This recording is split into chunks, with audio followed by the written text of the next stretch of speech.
Bonjour Jean-Luc Mélenchon. Merci d'être Bonjour. avec nous ce matin.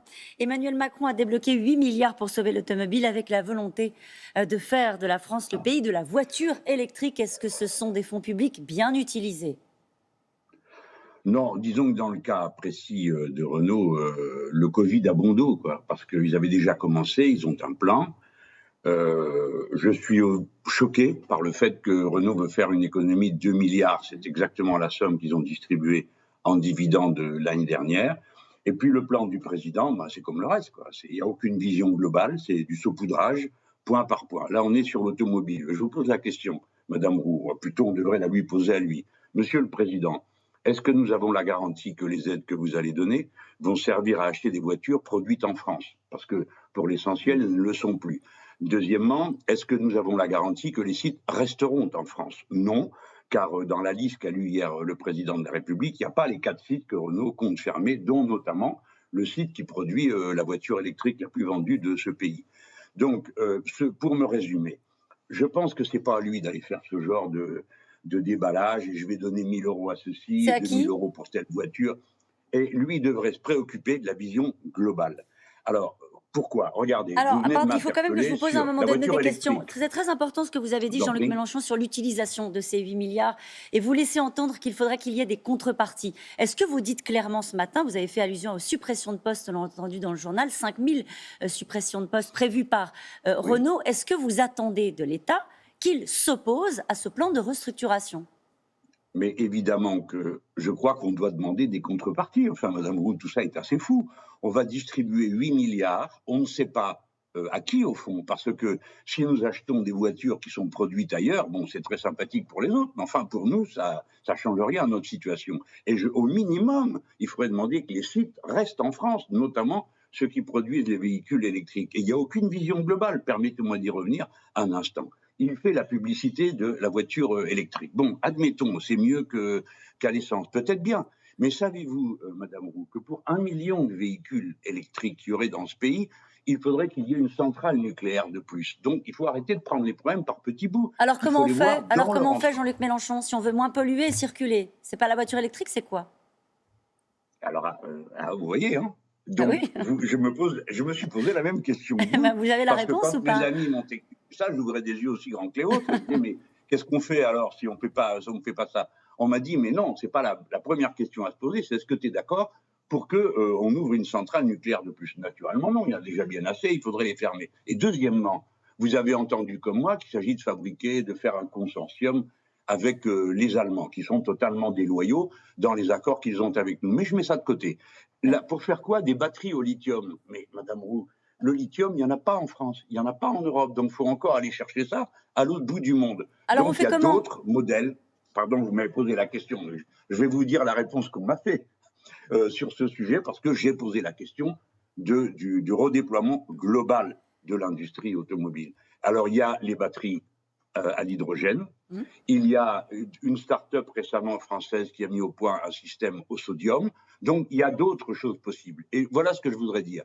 S'ils réfléchissaient, au lieu de courir comme ça, à l'aveuglette, en distribuant de l'argent, eh bien, ils devraient profiter de cette période où l'industrie automobile est un peu lourdement au ralenti pour anticiper et préparer les sauts technologiques. Pas reproduire ce qu'on a fait jusqu'à présent. Enfin, écoutez, c'est démoralisant. Alors, on recommence comme avant, après avoir fait toutes sortes de serments d'ivrogne. Vous croyez au monde d'après, vous, Jean-Luc Mélenchon ? On se remet à boire, quoi. Vous croyez au monde d'après ? Vous croyez qu'on va construire un monde d'après qui sera profondément différent du monde d'avant ?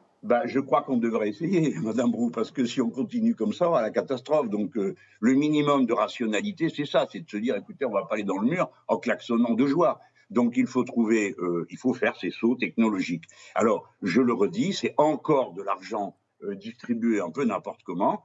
Et moi, je tiens que le déconfinement économique doit faire l'objet d'une planification. C'est-à-dire qu'on réfléchisse à ce qu'on relance, quelles sont les conséquences de cette relance. J'aime pas ce mot relance. Bien sûr qu'il faut que l'activité reprenne, mais pas les mêmes activités qu'avant. Enfin, alors, vous parlez de saut technologique, Jean-Luc Mélenchon. L'application Stop Covid est prête. Elle va permettre le traçage des personnes qui auront été en contact avec les malades du Covid. Elle sera activée sous réserve, naturellement, du vote au Parlement. Quelles sont vos craintes sur ce dispositif, si vous en avez ? Oui, moi je suis contre. parce que c'est toujours la même histoire. On vous invente un truc et on vous dit, ça y est, c'est la solution technique formidable. Vous savez, il y a cette espèce d'illusion que les problèmes de la vie humaine peuvent être réglés par des questions techniques. Alors, bien sûr, souvent, c'est le cas, il faut bien le dire. Mais là, ça n'a aucun sens. Cette application, ça ne fonctionne que si 60% de la population veut bien s'y mettre, car ce serait sur la base du volontariat. Ça n'a marché nulle part dans le monde. Partout, on a utilisé ça, on est revenu en arrière, mais partout, on l'a utilisé, on s'en est servi après pour le généraliser à d'autres cas. Bon, qu'est-ce que vous craignez, l'utilisation des données ? Que c'est inefficace. C'est-à-dire que quand vous avez les gens les plus fragiles, c'est-à-dire ceux qui ont 70 ans et plus, sont les plus fragiles au Covid-19.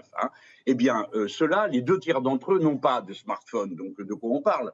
Les principales personnes ne pourraient pas le savoir. Et puis, vous savez, je connais le coup, on commence par une mesure exceptionnelle, puis après, c'est tout le temps. Qu'est-ce qui vous empêcherait demain de dire « Ah ben attendez, il y a d'autres maladies ». Alors, par exemple, tous ceux qui ont le sida seraient repérés par leurs voisins. Ou bien on dirait « Oh, vous savez, il faut faire attention, là, des gens comme celui-ci ou celle-là, ils ont fait outrage à agent. Alors donc, quand ils croiseraient un policier, leur téléphone dirait au policier « Hé, il y a un gars ou une fille qui fait outrage, qui passe à côté de vous ». Non, je vais vous dire, je vais résumer en une image.